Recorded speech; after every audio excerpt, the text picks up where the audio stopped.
Clapperboard English hook for narration. What if one night, the moon refused to rise? What if the sky turned hollow, swallowing every trace of light? They say darkness is just the absence of the sun. But that night, darkness had a pulse. Something moved beneath the river's surface, watching, waiting. And when she looked up, she realized the moon was no longer in the sky. It was looking back at her. When the moon refused to rise, the sky was strangely empty that night. No silver light, no reflection upon the river's surface. Only darkness, thick and breathing. Lena stood by the old bridge, her hands trembling against the cold railing. The air smelled of wet wood and rust. Frogs croaked somewhere beneath her, but even their rhythm felt uneasy. She looked up again. The stars were there, scattered like shards of broken glass. But the moon, no sign of it.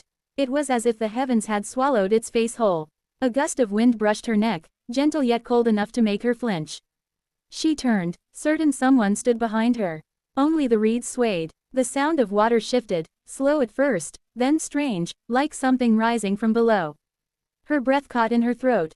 The darkness on the river began to move, folding, rippling, forming a pale shimmer where the moon should have been. It was not light, it was something else, something looking back. And as Lena stepped closer to the edge, the surface began to open, when the moon refused to rise. Continued. Lena froze. The river's surface shivered, forming pale rings that expanded outward like silent screams. She leaned closer, heart pounding against her ribs, every pulse echoing through her chest like a drum inside a cavern.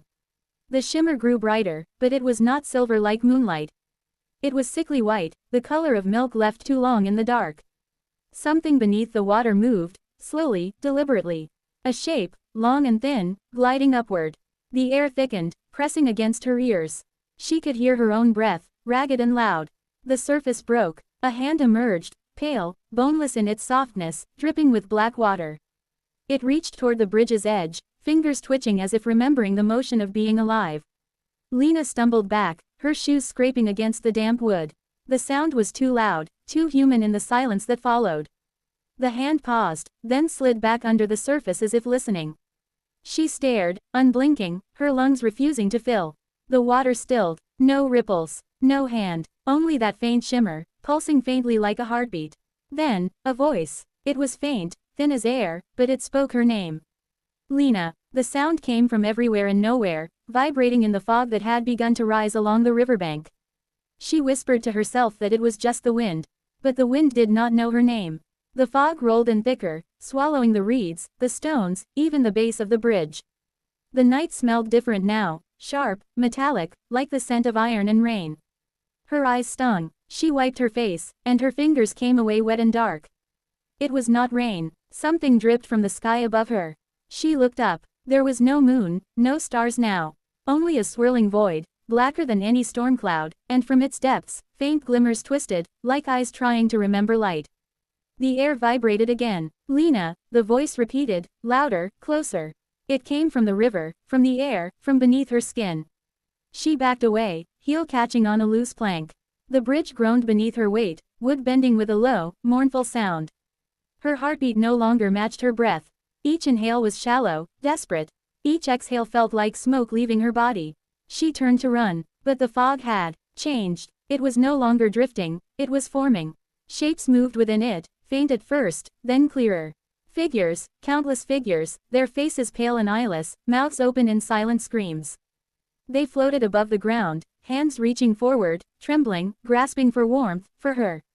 Lena stumbled backward again, the wood beneath her feet slick with moisture, or was it blood?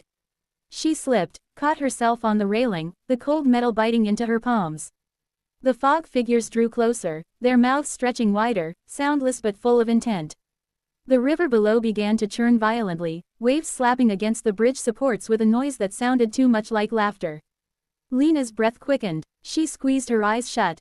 But behind her eyelids, she still saw it, the pale shimmer, pulsing brighter and brighter, as if her fear was feeding it.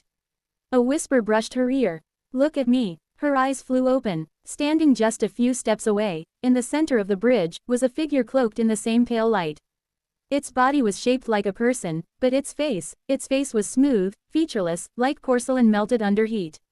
From where its eyes should have been, faint trails of white smoke curled upward. It tilted its head, curious, almost gentle. Then it raised its hand, the same pale hand that had reached from the river. Lena could not move. Every instinct screamed to run, but her legs refused her. Her body trembled, frozen in the kind of fear that strips away the will to survive. The figure took a step forward. Its foot made no sound, no weight upon the wood. The fog around it pulsed with every movement, breathing in time with it. The voice came again, softer now. "Why do you look away from me?" She shook her head, tears streaking her cheeks. "I do not understand," she whispered. The figure leaned closer. "You asked for light," it said, the words falling like ripples across the air. "But light cannot exist without a place to rest." Its head tilted again, the smooth surface glistening faintly. "Will you give me your face, Lena?" Her breath stopped. She stumbled backward, shaking her head violently. The figures in the fog began to hum, a low vibration that filled her skull. It was not sound, it was pressure, a weight behind her eyes. The air around her bent, the world twisting as if being pulled inside out. The bridge creaked louder, splinters flying from its edges. Something inside the river screamed, not human, not animal, but ancient. Lena fell to her knees, clutching her ears. The hum grew stronger, rising in pitch until it felt like her bones would crack. The figure reached forward again, its fingers stopping just inches from her face. The light spilling from its hand painted her skin in white fire. She could feel it, soft, almost tender, but underneath was a pull, a gravity that wanted to take more than warmth. It wanted form. It wanted her. Her voice broke through the noise, barely a whisper. "What are you?" The figure smiled, or something like a smile appeared where no mouth existed.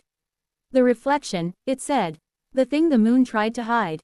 And as its hand touched her cheek, the light burst outward, swallowing the night.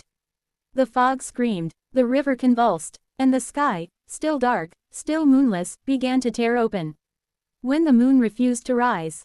Ending. The light faded slowly, dissolving into mist. Silence filled the air again, deep, hollow, endless.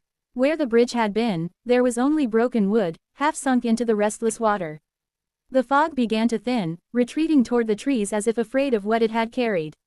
The night was still dark.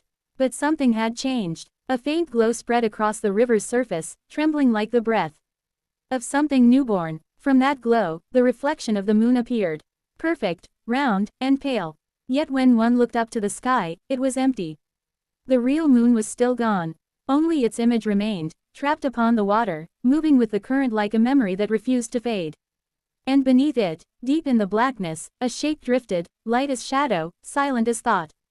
Long strands of hair floated upward, catching the false light. A face surfaced, serene and unfamiliar. Eyes open, unblinking. Not Lena's eyes, not entirely.